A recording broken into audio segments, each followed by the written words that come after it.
अस्सलामु अलैकुम वरहमतुल्लाह। मैं हूं कैसर सुल्तान और आप देख रहे हैं यूट्यूब चैनल अल कैसर पोल्ट्री फार्म। उम्मीद करता हूं कि आप सब दोस्त खैरियत से होंगे। आज की वीडियो में हम बात करेंगे कि हम ऐसी कौन सी गलतियां करते हैं जिनकी वजह से छोटे चूज़ों में अमवात ज़्यादा होती हैं। जाने अनजाने में हम अपने चूज़ों पे ऐसे कौन से मुजालिम ढहाते हैं जिनकी वजह से जो पहले ही हफ्ते में है चूज़ों में मोर्टेलिटी बहुत ज़्यादा होती है। तो इन्हीं गलतियों पे रोशनी डालने के लिए ये वीडियो बनाई है। इस वीडियो को लास्ट तक देखें और अपनी गलतियों को सुधारें ताकि मोर्टेलिटी रेशो आपके शेड में ना होने के बराबर हो। सबसे पहले मैं आपको नॉर्मल मोर्टेलिटी रेशो बता देता हूँ कि आपके शेड में नॉर्मल मोर्टेलिटी रेशो क्या होती है। 1% से लेके 5% तक जो है ये नॉर्मल मोर्टेलिटी रेशो होती है। यानी अगर आपके पास 100 चूज़ा है, उसमें अगर 5 मर जाते हैं तो जो है ये एक नॉर्मल जो है सिचुएशन है, इसमें कोई मसला नहीं है। लेकिन अगर जो है 5 चूज़ों से ज़्यादा जो है चूज़े मरते हैं तो ये आपके लिए ख़तरे का बायस है।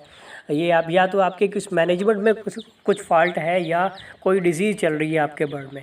तो जो आज मैं आपको तरीक़ाकार बताने जा रहा हूँ, अगर आप इस पे अमल करते हैं तो जो आपके 1 से 5% तक मोर्टेलिटी है आप उसको 0% तक ला सकते हैं। तो वीडियो को लास्ट तक देखें।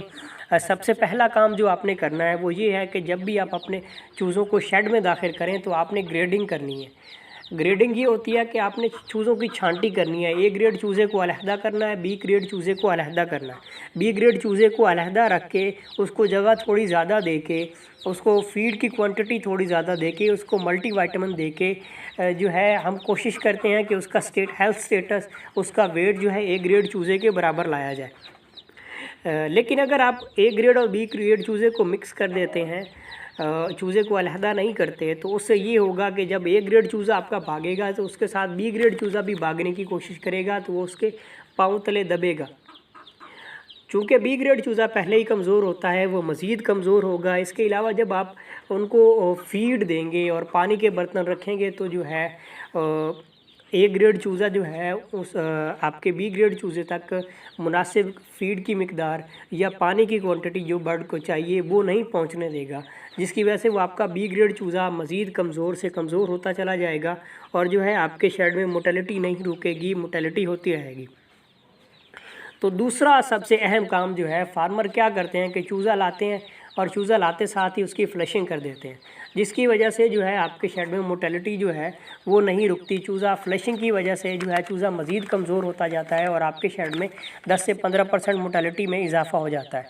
आमतौर पर फ्लशिंग के बारे में ये हम ख्याल करते हैं कि जो फ्लशिंग है इससे चूज़े का पेट साफ़ होता है और यॉक का जो पेट में मसला होता है वो हल हो जाता है, जो कि बिल्कुल गलत ख्याल है। चूज़े की फ्लशिंग करना एक चूज़े को कह लें कि जुल्म से बढ़कर है। यॉक जो है असल में चूज़े की पहले जो है 18 से 24 घंटे की फ़ीड होती है जो वो उसके ऊपर गुजारा करता है। जो पहले 18 से 24 घंटे जो हम फ़ीड चूज़े को नहीं देते, एक्चुअली वो उसकी खुराक यॉक होती है। अगर आपके माइंड में फ्लशिंग का ख्याल आ भी जाता है तो 2 से 3 मिनट अगर चूज़े को भगा दिया जाए तो उसकी फ्लशिंग हो जाती है। ज़रूरी नहीं है कि आप चीनी का पानी, गुड़ का पानी या कोई फ्लशर यूज़ करके उसकी फ्लशिंग करें। तीसरा अहम फैक्टर जो है टेम्परेचर होता है और टेम्परेचर के साथ साथ बर्ड को ऑक्सीजन के लिए ताज़ा हवा का मिलना बहुत ज़रूरी होता है। दोस्त ये करते हैं कि एक तो बल्ब लगा के कहते हैं जी हमने चूज़े का टेम्परेचर मेंटेन कर लिया, लेकिन ये बात बिल्कुल गलत है। जब तक आपके पास कोई हाइड्रोमीटर नहीं लगा होगा, कोई टेम्परेचर कंट्रोलर नहीं लगा होगा, कोई ह्यूमिडिटी मीटर नहीं लगा होगा, तो आपको असल टेम्परेचर का कभी भी पता नहीं चलेगा। और जब तक आपको असल टेम्परेचर का पता नहीं चलेगा तो आपका ये एक मैनेजमेंट डिफ़ॉल्ट है जो है चूज़े को जो है वो एक पुरसकून नहीं रहने देगा और उससे जो है आपके शेड में अमवात होने का खदशा है। इससे अगला जो है इम्पॉर्टेंट फैक्टर जो है, चूज़े का जो आइडियल टेम्परेचर है वो 35 डिग्री सेंटीग्रेड होता है एक दिन के चूज़े का।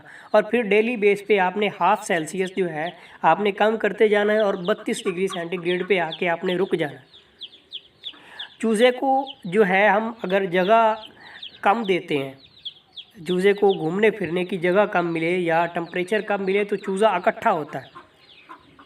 जब चूज़ा इकट्ठा होना शुरू हो जाता है तो जो बी ग्रेड चूज़ा होता है या बाज़-औक़ात ए ग्रेड चूज़ा भी होता है, जब चूज़े एक दूसरे से टेम्परेचर कम होने की वजह से हीट लेने की कोशिश करते हैं तो जो है वो इकट्ठे होते हैं और कुछ चूज़े नीचे दब जाते हैं। जो नीचे दब जाते हैं उनका सांस बंद हो जाता है और इस तरह जो है उनकी मोर्टेलिटी हो जाती है। तो अपने शेड में जो है एक तो चूज़ों को जगह खुली दें, दूसरा ये है कि टेम्परेचर को जो है ख़ास ख्याल रखें कि आपके चूज़े इकट्ठे ना हों। अगर आपके शेड में पानी और फीड के बर्तन कम होंगे तो ये बड़ी अहम वजह होती है कि जो चूज़े आपके हैं उनके में ग्रोथ का मसला आ जाता है, यूनिफॉर्मिटी नहीं होती। यूनिफॉर्मिटी ये होती है कि आपके सारे चूज़ों का वेट एक जैसा हो, सारे चूज़ों की जो ग्रोथ एक जैसी हो। तो जब आपके कुछ जो बर्ड्स हैं उनकी फीड के बर्तन तक या पानी के बर्तन तक रसाई कम होगी तो उससे ऑटोमेटिकली वो चूज़ा आपका कमज़ोर होगा और जो आपको रिक्वायर्ड वेट चाहिए उसका या जो आपको रिक्वायर्ड उसको ग्रोथ चाहिए उसकी, वो आपको नहीं मिल पाएगी और इससे अमवात का भी ख़दशा होता है आपके शेड में। इससे एक बड़ी इम्पॉर्टेंट बात जो है वो ये है कि चूज़े का वेट बढ़ाने के लिए चूज़े के आगे 24 घंटे फीड रखी जाती है, जो कि इंतहाई समझ लें एक जुल्म है। एक दिन का चूज़ा जो है कमज़ोर होता है जब उसकी कैपेबिलिटी जो है, जितनी फ़ीड उसने खानी है या कैपेसिटी जितनी है उससे ज़्यादा जब वो फ़ीड खाता है तो वो जो है अपनी टांगों से बैठना शुरू हो जाता है। सारा वज़न उसकी टांगों पे आ जाता है और बैठना शुरू हो जाता है और सुस्त होकर जो है मरना शुरू हो जाता है। एक दिन को चूज़ा जो है उसको पहले हफ्ते में आपने 10 ग्राम फ़ीड देनी होती है और एक प्रॉपर टाइम टेबल से देनी होती है।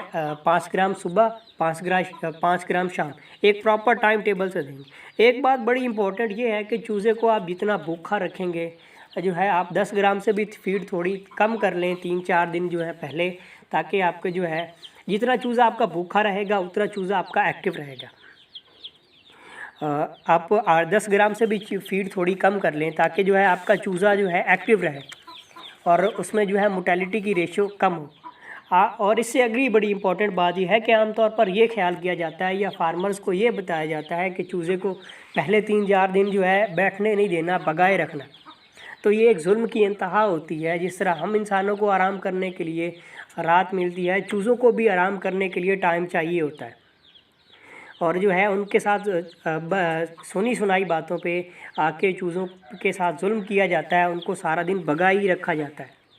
पहली बात तो ये है कि आपका चूज़ा जो है टेम्परेचर पूरा होगा तो आपका चूज़ा इकट्ठा नहीं होगा, भागे दौड़ेगा, खुश रहेगा। उसको जो आपके मैनेजमेंटल इश्यूज़ हैं आपके ठीक होंगे तो उसमें चूज़े में कोई मसला नहीं आएगा।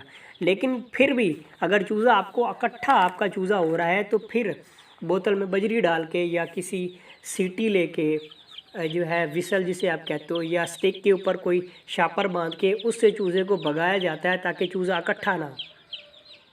ये बिल्कुल भी नहीं किया जाता। ये भी इस सूरत में किया जाता है जब आपका चूज़ा इकट्ठा हो। बिला वजह चूज़े को भगाना इंतहाई जो है गलत काम है और चूज़े के साथ जुल्म है। और एक काम ये होता है कि जब आप चूज़े को फ़ीड देते हैं, चूज़ा जब आपका फ़ीड खा लेता है तो बैठ जाता है। आप थोड़ी देर 2-4 मिनट के लिए उस चूज़े को भगाएं ताकि वो फ़ीड जो है अपनी हज़म करे। जब वो फ़ीड हज़म करेगा तो इससे जो है उसका फ़ीड इनटेक बढ़ेगा, वो फ़ीड ज़्यादा खाएगा। जब वो फ़ीड ज़्यादा खाएगा तो उससे जो है आपकी जो है उस बर्ड की ग्रोथ होगी और उसका वेट भी बढ़ेगा। इसके अलावा बिल्कुल भी चूज़े को भगाने की कोई ज़रूरत नहीं होती। पहले जो है आपके 4 से 5 दिन जो होते हैं उसमें चूज़े के नीचे अखबार बिछाई जाती है, ठीक है, ताकि चूज़ा जो है कोई कचरा वगैरह या कोई ऐसी चीज़ वहाँ से ज़मीन से ना खाए जो उसके पोटे में जाके अटक जाए, उसकी मोर्टेलिटी का बायस बने। जो है पहले 6-7 दिन के बाद जो चूज़ा है वो उसे पूरी तरह से समझ आ जाती है कि उसे क्या खाना है और क्या उसे छोड़ना है। तो उसके बाद आप उसके नीचे बिछाली में, आजकल जिस तरह गर्मी का मौसम है उसकी बिछाली में रेत बिछा लें। रेत और मिट्टी का मिक्सचर बहुत अच्छी चीज़ होती है। ये चूज़े के नीचे बिछा के चूज़े को जो है उसमें खेलने कूदने दिया करें ताकि चूज़े का हेल्थ स्टेटस ठीक रहे। तो ये थी आज की वीडियो। अगर आप इन गलतियों पे अमल जो है इनको दुरुस्त कर लेते हैं तो आपके चूज़े में जो है अमवात है ना होने के बराबर होगी। वीडियो अच्छी लगे तो अपने दोस्तों के साथ भी शेयर करें। दुआ में याद रखें। फ़ी अमानिल्लाह। अल्लाह हाफ़िज़।